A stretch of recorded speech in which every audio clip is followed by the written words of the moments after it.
versus on-site. And so just to try to make those comparisons a little more sensible, we did a couple different weights. So right now, just the raw data, we had 14 museums that, at some point in there collecting data. And there were 500 on-site surveys and 2,800 email surveys that were received. And I think there was only one site who was doing both at the same time. And I would love to look at some comparisons for their data, but I wasn't able to, reach out to be like, hey, is it okay if I show everyone this data? So maybe we can do that in the future. So first, I'm going to talk a little bit about the weighting. Okay, so just to give you a sense of how the weighting affects the data and what we're talking about with the weights. So the first one is to kind of not equalize, but closer to equalize the responses by site. So if one site was open for a month and collected 50 surveys and then had to close, whereas another site was open the whole time and collected 1,000 surveys, it kind of tries to even that out a little bit. And then also to make comparisons between the email and the on-site method, there's a second weighting method to compare, kind of even those out. So I'll kind of let you know when we're looking at which one based on which comparisons we're doing. We're going to start with the data that's weighted by site. And this is just a visualization of like how the N values will kind of go up or down.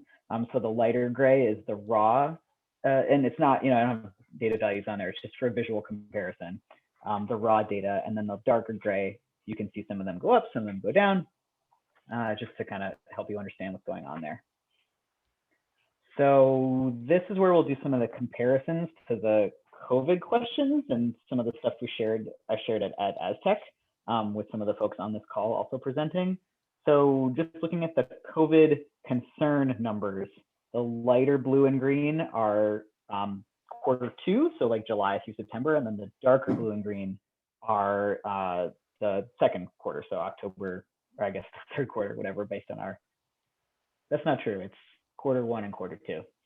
So just ignore my counting, which was not great yesterday. Q1 and Q2. So not huge movement, but one thing I wanted to highlight was specifically looking at the staffed data collection. The biggest change was in that not at all concerned. This is, before you came here, before you arrived at the museum today, how concerned were you about health and safety at the museum with the pandemic happening? And the biggest change was in this not at all concerned in the on-site going up actually. So a little bit less concern among folks who were going to sites using the on-site method. Other places it's hard to point out, if there's a very clear trend, but that didn't really happen in the email method. That stayed roughly the same, even went down a little bit. So just something I'm thinking about as I was looking at all these data are just which sites are using the on-site staffing method and which sites are using the email, and just thinking about like local context and what's happening there, how that might be affecting things. And then the follow-up question to that, to what extent did the museum address your concerns? Exempting all those not at all concerned people because they didn't have any concerns to address. Again, not huge changes here, although it is sort of interesting to note that fully addressing the concerns went down just a tiny bit across methods. And some of the museum addressed less of my concerns. We're changing a little bit, maybe going up. Perhaps cause for concern, perhaps not, kind of depending on how sensitive you might be to those kinds of changes. I know this particular question is something that we're tracking at the Museum of Science, so we'll be looking closely at the changes there for our specific site. It's like a yearly indicator and a goal for us to keep the fully addressing concerns above a certain amount. The other COVID question was, how comfortable did you personally feel touching the exhibits? So again, the lighter colors are that first quarter of opening, and then the darker colors are that second quarter of opening.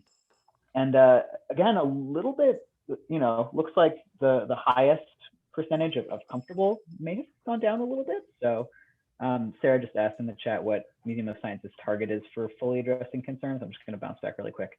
I think it's keeping the sum of mostly and fully above 90%. Yeah, Ryan's nodding. I was like, is it 95% or is it 90%? I'm pretty sure it's 90%. So 90% of visitors who had concerns, we want to either mostly or fully address them. And so that's something that the leadership is looking at, every quarter and then yearly. Okay, so comfort, touching and interacting with our exhibits. It's sort of interesting to me that would go down, at all, especially just considering, the science about what we're learning about COVID-19 and how that's evolved since the beginning. Just that, touching surfaces is obviously a concern, and you shouldn't touch surfaces and then put your hands in your mouth or your nose, but that sharing air with people indoors is a much bigger concern than touching anything. But that concern certainly, or that comfort rather, certainly didn't increase. And if anything, maybe it decreased a little bit across our sites. And so now I want to talk a little bit about some differences between the email and the on-site survey. It's kind of a rehash if you think back to our training that we all did where we talked about the pilot. We talked about, the email method versus the interview method versus the survey method. And of course, this is all being implemented a little bit differently than it was back in the pilot. But just kind of thinking back to the early days of COVES, this is another opportunity to kind of look at those comparisons. So again, here's a visual comparison of how many surveys were collected on site versus email, and then how the statistical weighting sort of balances them out so that you're not just seeing an effect of one having much greater numbers. So the first thing, we didn't do this in the last quarter, but we thought it'd be really interesting to look at now, is actually to look at overall ratings, so net promoter score and overall experience rating. And I did these with both of the different weights, but I thought, the email method has, the method comparison is maybe a little bit more interesting just because of, what we can assume or think about the differences between, who answers an on-site survey versus who answers an email survey. And actually, what I would have expected before going into this, and I think a couple people on this call mentioned it last time, would be that the email method would get you a higher net promoter score, higher overall experience ratings, higher ratings in general, because members are more likely to give you a high rating and more likely to answer an email survey. And we actually are seeing in the quarter's data are that the on-site method is showing higher net promoter scores than the email method. And that is the same when you look at the overall experience rating. So just in terms of like looking at the percentage of our top scale point, outstanding, used to be superior, outstanding, is higher. 52% of respondents in the staff survey said the experience was outstanding versus 43% in the email. And just as a touch point, actually, I took a look at the FY20 unweighted, but just a quick look back at the aggregate data from the dashboard, and the net promoter score for that incomplete year when we all had to close in March, up until the closures, was 70.4. So kind of in the middle of those 2 points there.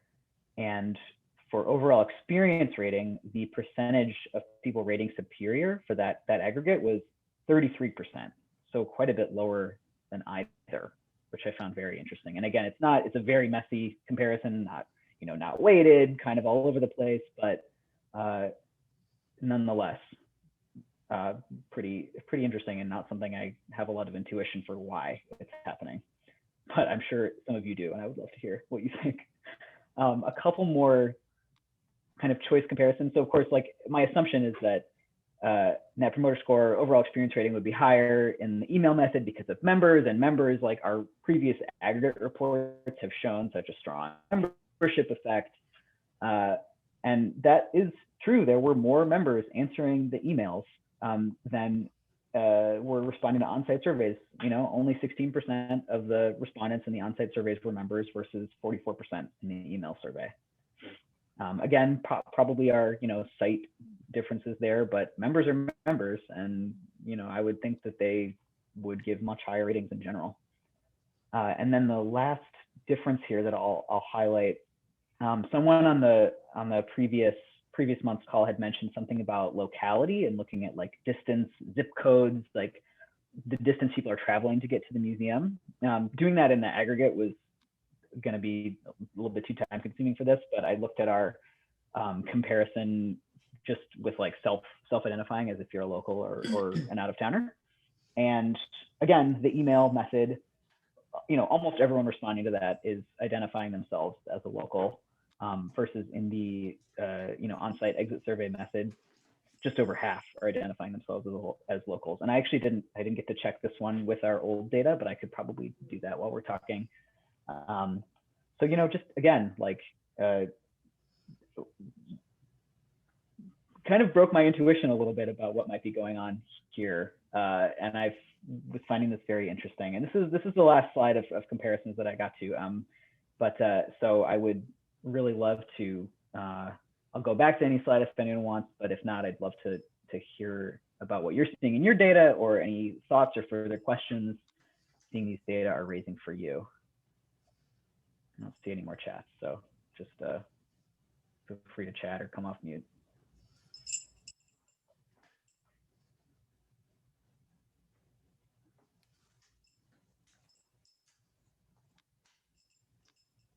I will just say, as someone who I think requested this is super cool.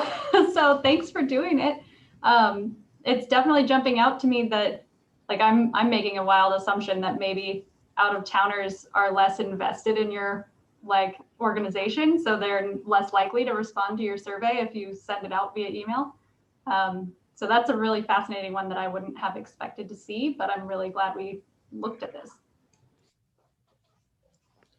And this one was sort of interesting too, because there was I don't remember if it was the first aggregate report from FY18 or if it was FY19, but we looked at comparing Net Promoter Score and overall experience rating and certain other ratings with locals and out-of-towners, but we've removed members from the analysis because, again, they were such a strong positive pull.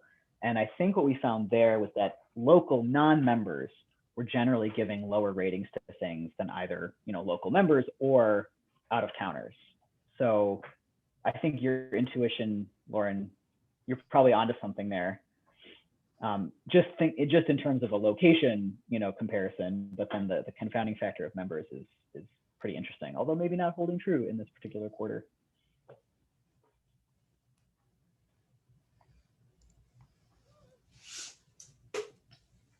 I'm personally fascinated by the OER ratings. Like, considering that the Net Promoter Score as a eyeball comparison from FY20 was somewhere in between the two that you showed for staffed and email, and that OER, the percent outstanding, percent superior comparisons, both methods are 10% plus higher, is worth noting, right? Like, the people who are coming to our museums have some kind of affinity that is playing out in these OER ratings, or all of our experiences have improved 10% or more. So just throw that out. I've been looking at that one too, Ryan, because I've seen that in our own data. And, we made the conscious choice to change the label on that question for very good reasons. But it has gotten me wondering whether outstanding is truly an equivalent level higher than excellent to superior. Because I started playing around a little bit with just a few of my colleagues in the office, comparing the different words. And I threw in, just for a point of comparison, a word that we haven't talked about at all with OER, which is exceptional, to see how were people rating, and these are people who know about OER, that, it's a tainted sample in that sense. And I got different responses. There wasn't strong consistency, but it did get me thinking, is this a real difference because our experiences on the floor are so different? We have, much lighter visitation. People can have a lot more elbow room. They can, in that sense, it's a very positive experience for folks to be there without big crowds. They're commenting about how much they appreciate the cleanliness and all that. There's a lot of things that have changed about the experience. So is this a legit switch? Or is it about the word and that people are doing with the word outstanding that thing that we were trying to avoid with the OER of, oh, well, yeah, everything's terrific. We'll just pick the highest thing. And so unfortunately, this change came at the time when so many other things were changing. So it's really hard to tease out what's going on there. But it's something I've been looking at. Yeah, I had a question sort of related to that. Do we recall, maybe Elisa, you'd have the closest memory, sort of thinking about your Science Center being open the most consistently among us, sort of when this happened in relation to reopening museums after first closure or ever closure? I think, if I'm remembering correctly, I think we changed it during the closure. So it was, Ryan, Okay. Alex, you can correct me if I'm wrong, but I think it was one of the changes that was instituted with sort of the COVID COVES survey. Yeah. So, Mm-hmm. so yeah, so it's like, it's the exact same time. We're also comparing pre-COVID and post-COVID with a new rating scale. So yeah, one of the comments when I was playing around with this with just a handful of my colleagues was that outstanding and excellent were more similar to each other, and that superior and then exceptional, which was the word I just threw in from looking up in the thesaurus, those were two words that, because they were less commonly used, seem to be a little bit different than excellent and outstanding. So, I'm not sure what the right answer is with this. It's probably something our little questions and measures team is going to have endless debates on. But yeah, it's something that I think we need to take a look at. Well, and I know that people, I think one reason we used outstanding is because others have been using it. Like Denver has used it. They've done comparisons with that. And one question I have too is, when we look at this data and who's collecting data on site versus email, I'm wondering if we've looked at like areas of the country or institutions, because like what's going on in St. Louis, you've been open longer, guidelines are different there versus Minnesota, where guidelines are different and we're doing email and treating, like different museums have different level of safety, different communities have people that might be less likely to wear masks, and that might affect their rating as well because they're not as worried about it. Or I don't know. That's just it's hard to ignore that when we're looking at this data.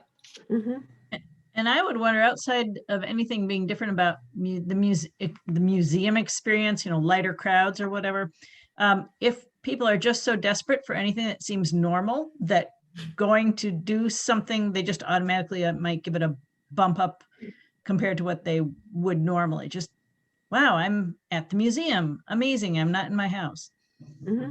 Yeah, we've also been wondering about if those early adopters, if the people who are coming back soonest are the more enthusiastic about science centers. And so if we're likely to see a more positive response with those earlier attendees.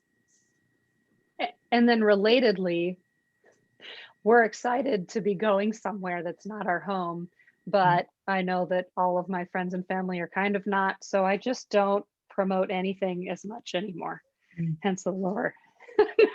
Yeah, that's what I was just wondering too. Like, I'm not going to recommend going out of the house to anyone specifically, so why would I recommend going to the museum? I don't know. You're right. I actually hadn't thought about that until now, but like, is it more about the recommending? Like, right, because other people pass judgment on what I choose to do with my free time, and maybe I don't want to tell people that I went to the museum because some people are going to think that was unsafe.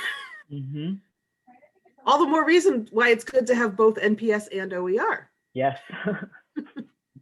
I also wonder if maybe there's, because people have been isolated for so long, that maybe the fact that somebody talks to you in person, asks you to participate in this survey, that you have this brief but personal interaction with someone, then you fill out the survey right there, versus getting an email at home after 12 months of being isolated doesn't resonate the same way. So you might, there might be an over influence of the personal in-person delivery of the tool.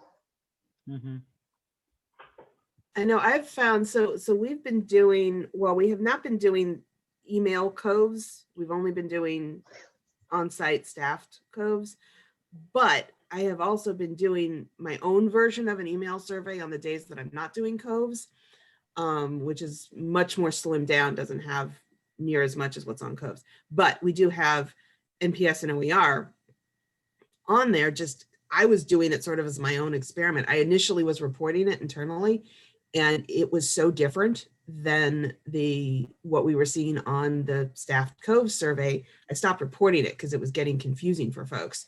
And I did that because for us, not everyone is required to make an advanced registration. So I was only able to email a portion of whoever is on site. So it's already not as representative as we get with the sampling that we do with COVES. And we do see a larger percentage of the respondents being members, but it's still not the majority by any stretch. And we have been seeing, as Alex showed with the aggregate data on the email surveys, lower NPS and OER than on COVES. And I think part of what's going on, to the point that was just made, is I think some of the people who are responding to the email survey are the ones who were upset about something. Either they had a frustration with the registration process. Our online registration process is not as good as it could be. So they're responding in order to gripe about that. And we're also seeing that this is where the small number of folks who do have issues with the mask requirement, this is where they complain about it. Whereas with COVES, they're usually just on fire and they're walking out the door, and sometimes it's security that's helping them out the door because they're having problems keeping their masks on. So they're not necessarily even in the COVES sample, but I think we're getting some of the people choosing to respond to the email survey fall into either the happy members and the happy local people who love us, and the people who are really griping about something in particular, and here's their opportunity to gripe.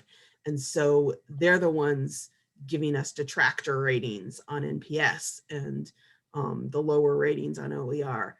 And so I don't know how much of that translates to other parts of the country where your emails are going out to a broader, the full, everyone who walked in the door, you have their email address, so you're emailing them. That's going to be more representative than what I'm dealing with. So but nonetheless, my pattern mimics what Alex showed in the aggregate.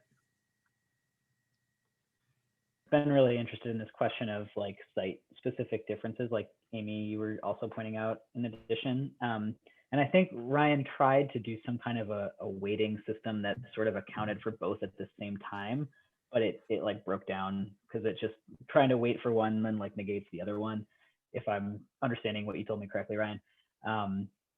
But I'm very interested in maybe thinking of a different comparison that could get us adequate groups in both, like maybe areas that were hit hard early, like in March, versus areas that weren't, and if that is any different, or maybe just looking at more of the individual comparisons, but kind of anonymized. I'm very interested in thinking more about that.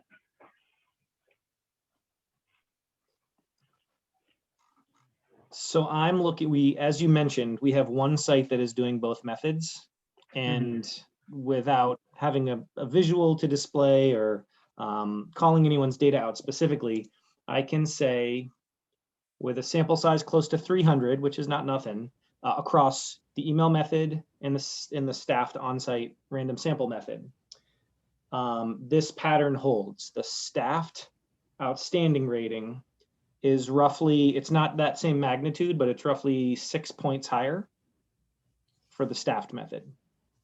However, the member influence is very interesting. For members only, the staffed rating is much lower. So in other words, it is the non-member on-site percentage pulling that up. The difference, the email, sorry, this is complicated. Let me write something down and then come back to the group with what I'm looking at, because trying to do too many things at once and pay attention. But hold on, I got some good stuff. So what's up with members then? There were a lot of theories before everyone started reopening that, members were gonna come back first, members, and, probably a lot of them did. But are they genuinely having not as good of a time, or less satisfied with their experiences, or? Right, have you sliced the data and just looked at the OER for members? Not yet, no, but clearly we should. That's interesting. Yeah, and I'm curious, I know we did a membership survey when we shut down, and a lot of members had a lot of opinions about the way that their membership was kind of holding through during our closure. So I wonder if that might influence who's still remaining and who's actually coming now. So.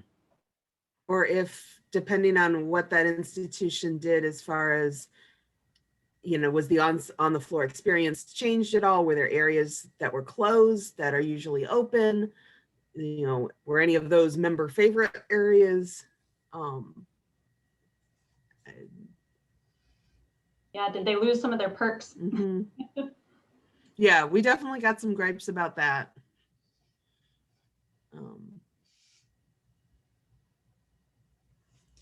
Yeah, we closed our young child space, our discovery center, and only received a few comment cards about it, but we all know those sentiments could be coming out in the survey without being there explicitly.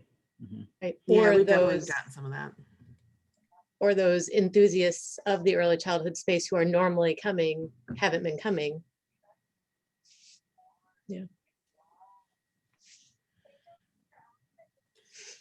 I will say that we have noticed with the Aztec weekly attendance and operations survey that across the board, whether you're looking at month by month, week by week, reopening week, it's very consistently been that around 66% of the people coming to institutions by week are non-members. So most institutions are getting about 65 to 66% of their attendees being non-members. So that has very consistently carried out week by week since we've started doing this in June. How does that compare to the before times? That is something that I only have information from a few institutions, so I haven't been able to consistently track that. But it is something that is on my radar that I do want to track. But yeah, right now I think I only have 2 institutions that have actually been able to tell me what their 2019 member versus non-member attendance was. I know for us, just based on our COVES data, because we don't have admission fees, so we don't know it based on entry tickets, but based on our COVES data, our percentage of members is actually pretty similar this year to previous years. There's maybe a couple percentage points higher. But it didn't change wildly for us.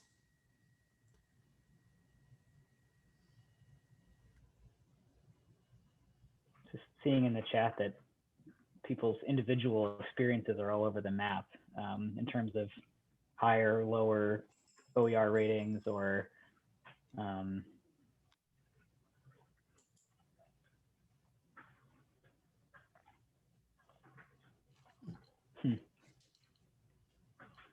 And I guess in some ways that's, if you recall from, I think it was the FY19 aggregate report, you have the net promoter score that was something like 71, like between the year before and that year, like FY18 and FY19, and it had barely changed. It moved by like 0.2, net points. but when you looked at the change from year to year for all the individual institutions, like the graph with the diagonal lines, and it was like one went way up and one way down, and these two stayed the same, but they were like absolutely all over the place, but it averaged out to barely changing at all. So, I mean, of course, different things are going on at different institutions. So maybe I shouldn't be that surprised, but still, I still felt surprised.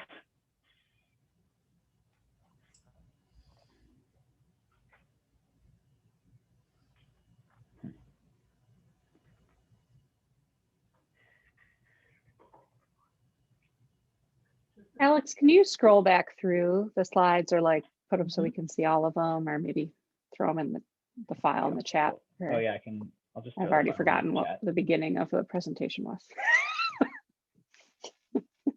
Yeah, I was just looking at COVID concern, basically. Like, was it going up, down, changing, not changing? Alex, I'm curious, did you look at any of other demographic characteristics? I'm thinking like the age ranges of adults in the group, or the differences between adult-only groups versus groups that included children. Because one of the things I noticed in our data after our special exhibit closed is all like the older audience just disappeared. Like they were all staying home. And, you know, they came for our special exhibit because that was something that was of interest to them. And then once that closed, the months that we didn't have a special exhibition, we saw a lot, our adult age ranges in the groups skewed younger, particularly among adult-only groups. I mean, among adult-only groups, we had like half of the, I mean, I think it was looking at the respondents themselves as opposed to everyone in the group, but like it was half the two lowest age ranges, like the 18 to 24 and the 25, or 18 to 25 and the 18 to 34, whatever those two groups are. And that was like half of our adult-only groups.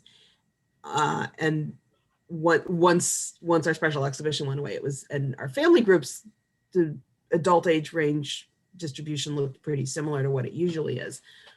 But I'm just curious if, you know, around the country, are we seeing like more older adults staying home and more younger adults being willing to go out? Is that just a St. Louis thing? Are you seeing a change between adult-only groups and family groups? Were there more families? A little bit. No, that one was not as huge of a shift for us compared to the before times. But we saw a little bit of it. What was more noticeable was this age range shift. And we just opened a new special exhibition that I think will draw in a lot of older adults. In fact, we've already seen it in the opening weekend. So I'm gonna be watching that to see how it shifts. But I just found it really interesting. And the only logical explanation for me was, well, we didn't have a super compelling reason for them to come out. They didn't want to go to the Omni or something like that, which is often the other thing that brings them out. And so they just are staying home and staying safe. So but I didn't know if that was just an us thing.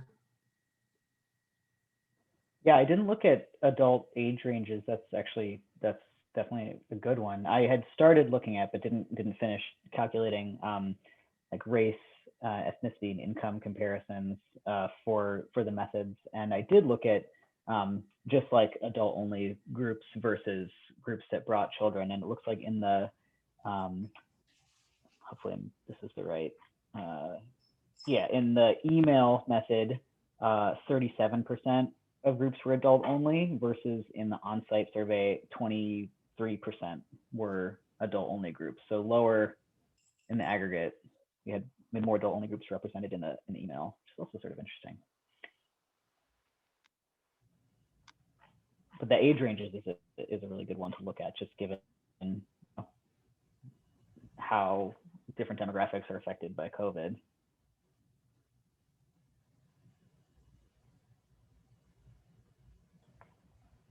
Ryan is posting a bunch of stuff in the chat.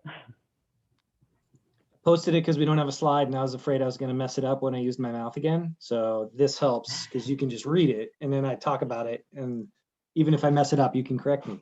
But basically, it's the staffed method difference between members and non-members where the opposite pattern from what we typically see is apparent. Staffed, the non-member percent outstanding is very high.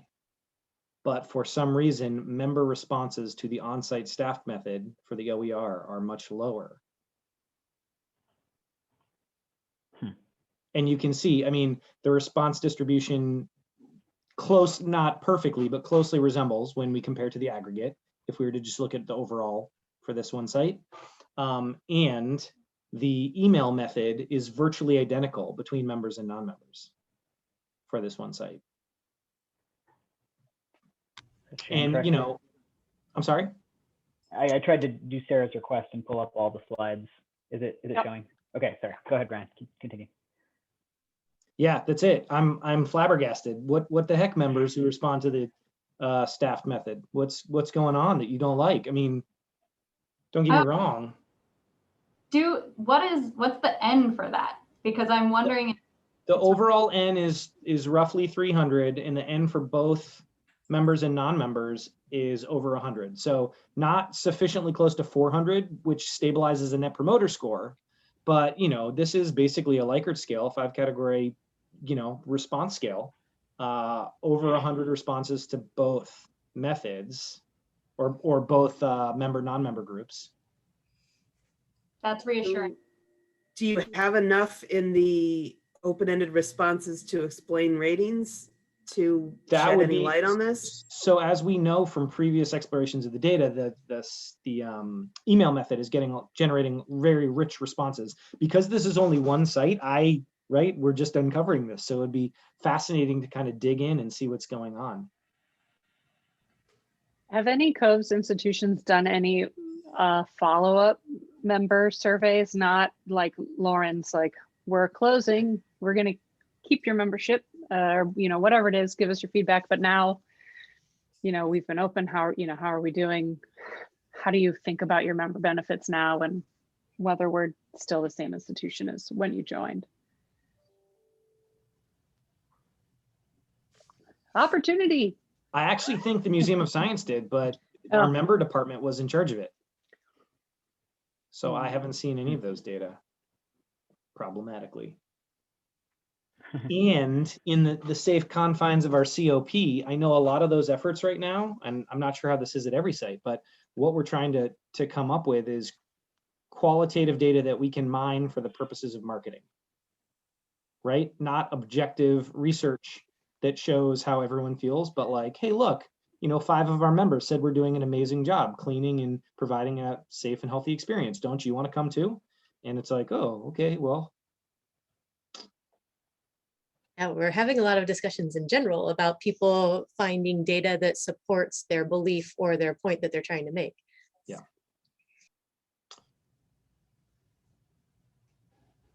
All right, Gretchen posted to the chat, do on-site member respondents have different comfort or worrying ratings than email member respondents?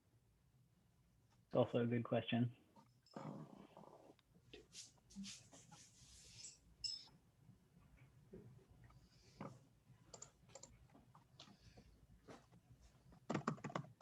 Okay, so the big things that are coming out of this are potentially some kind of member effect. And then where we wanted to dig deeper was into the group composition. I think we said the word demographics, but we really mean more general group composition characteristics like adult only, number of kids. What were the other ones? Age ranges for adults. Age ranges of adults. Age ranges of adults. And then to Gretchen's point, so basically the health and safety ratings between member methods. Okay, health, safety, member, non-member methods. All right. I feel like there's just a lot of member things to look at. It's like members on every dimension. Like what is happening? Where are the differences? Yeah, and I do agree. I mean, I think this is going to be very site specific. So the fact that we've got an aggregated data set to work from is great. And the fact that we weighted it is also good because we're trying to minimize some of those site specific effects. But I think our membership cohorts are going to be very specific to our institutions. And so this question about like, what was your % member attendance before? What is it now? And then how is that reflected in the data? I didn't get a chance to chime in. For the Museum of Science, historically, our member attendance is 30 to 35%. And when we were reopened in the fall, it was closer to 45%. So it's up, but not so much that it was dominating our attendance. Was that by tickets, Ryan?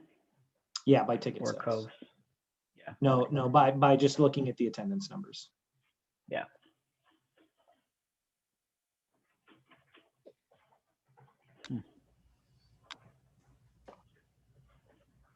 This is all just very interesting to me as a not responsible for getting any kind of people to a museum in any moment right now. But just thinking about, like, we knew that there would be a difference between on-site and emailed, in person on-site and emailed, and like just sort of the complexity of what we see here and how many questions it's raising, back to these ideas of like, right now we're using data to make an argument. There's a lot that we don't know, and which adds to, I think, the tension of and dissonance that we're all living in. So I am excited to come back, in March and hear from you all about like how you've continued thinking about this, how you're starting to potentially have conversations around this with others in your institutions and saying, yep, we're doing email collection, and here's how it's different from what places are seeing on site. How are we making sense of, how do we make sense of this for ourselves, for figuring out how to move forward beyond just making a case for one action or another, but just bigger picture. Yeah. Yeah, and to Elisa's point from earlier, like if there's anything about the open-ended responses that could give us more insight as to the reason why, because anytime we're sharing data like this, like with our board members or whatever, they of course want us to be able to explain why, and all we can do is give our best theories. Yeah, and I'm very curious because I think on this call, I would estimate that about half of our organizations are open or have just recently reopened. And, somewhere around half are also closed, I think, or have not at all reopened. And so, Chris, your point about like what you're communicating to board members, or basically the insights you're trying to glean from this data, I think you mentioned it earlier, you're trying to figure out if it is your most loyal supporters who are coming back first, or if it's a more typical range of members and non-members, people who love you, people who don't really love you, that diversity of audiences. Right. Yeah, I think a lot of comparing what are we seeing from this past year as compared to the year prior, just to know what kind of trend places that have opened are seeing, so that when we open, we have a guess as to what to expect. I mean, I'll say for us, and we have been, we reopened in June and we have stayed open. And it has been for me surprisingly uninteresting to compare the post-opening, particularly demographic data, with our, before times data. Like I said, there's been a few points here and there, like the older adults, where there's been some changes in our, pre-COVID and our COVID just demographics.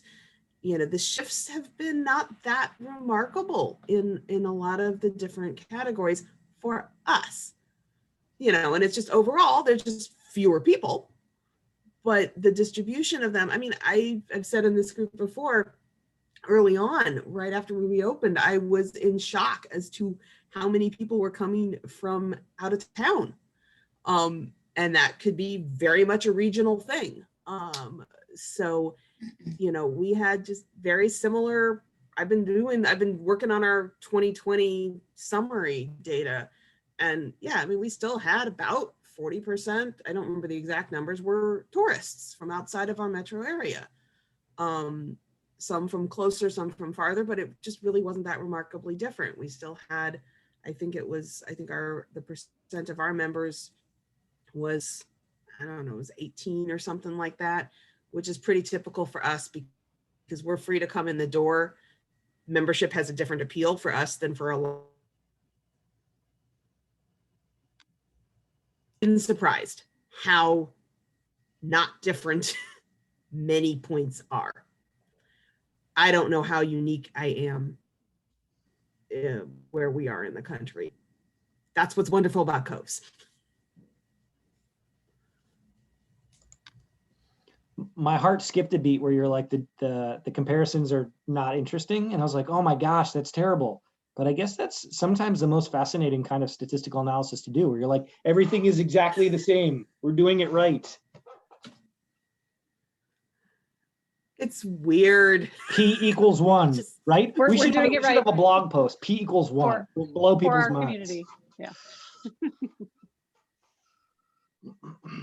I mean, everything, like how long they're staying, even repeat visitation didn't change that much. I mean, it's weird. In a year where so many things are so wildly different and we were all expecting things to be crazy different,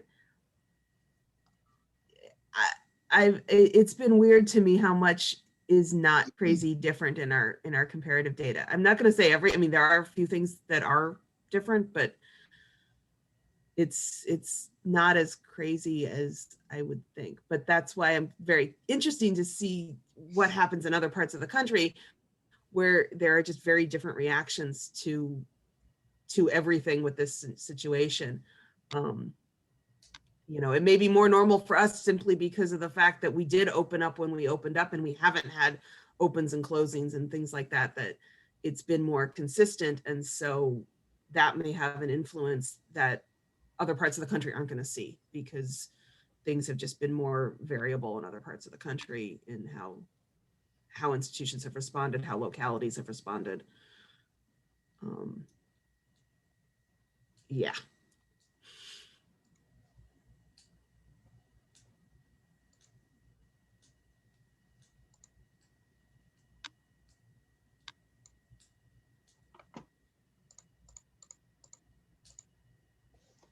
I think this has given me at least a lot of thoughts about what to dig into further and, how to structure, maybe an aggregate report that looks at this year, this wild year, and just, tries to speculate about why we're seeing what we're seeing.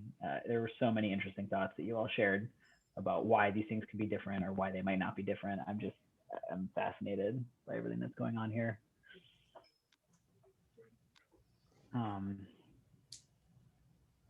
Yeah.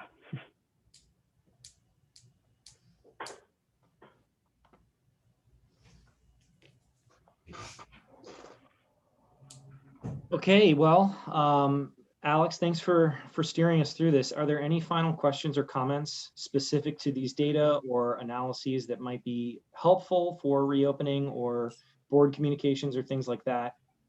If so, maybe take a minute and email Alex and myself, and we'll see what we can do, because this is the type of thing as COVES, as more institutions in our community, our COVES community reopen, trying to provide member supports. Data is obviously the biggest one we can do. And we've been talking heavily about, I don't want to promise a monthly or quarterly newsletter, but certainly tailoring something that is communicative about what we're learning in these data in our reopening efforts can be done.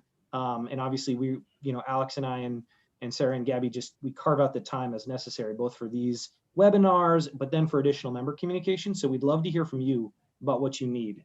Again, the notes we heard, more into non-member differences, more into group composition, including those subsets to look at the health and safety ratings, and to the extent that we have open-ended data explaining why we're seeing some differences are the big ones that rise to the top. But certainly there's these comments on geography. Are they locals? Does it matter where you are in the country? And then, maybe the fascinating but yet boring what to do when there are no differences. What does that mean too? So those are kind of my notes. If you've got stuff in addition to that, please do let us know, and we can definitely tackle this, because That's what we want to do right now. We want to use these data to help us all. And I did try to share the file in the chat, but it didn't seem to work. I think something's up with my network. So I can post it on the COP and maybe find a way to email it if you can't get it that way. But I'm happy to get this to anyone who needs it as well. Great. And again, I did record this. So if there are others at your institution that you think would benefit from just hearing some of this conversation or being in touch more, please let them know. It will go to our YouTube site shortly after this call. But with that said, and yes, Beth, it will be interesting to monitor regional vaccination rates and just what happens when X% of your population tells you they're vaccinated and how behaviors change or things.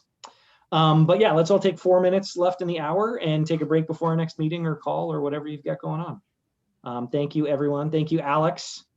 Thank you, Sarah, Gabby. Thank you all for being with us this hour. And we'll talk to you soon. All right. Thank you. This was super helpful. Bye. Cool. Thanks, Al. Bye.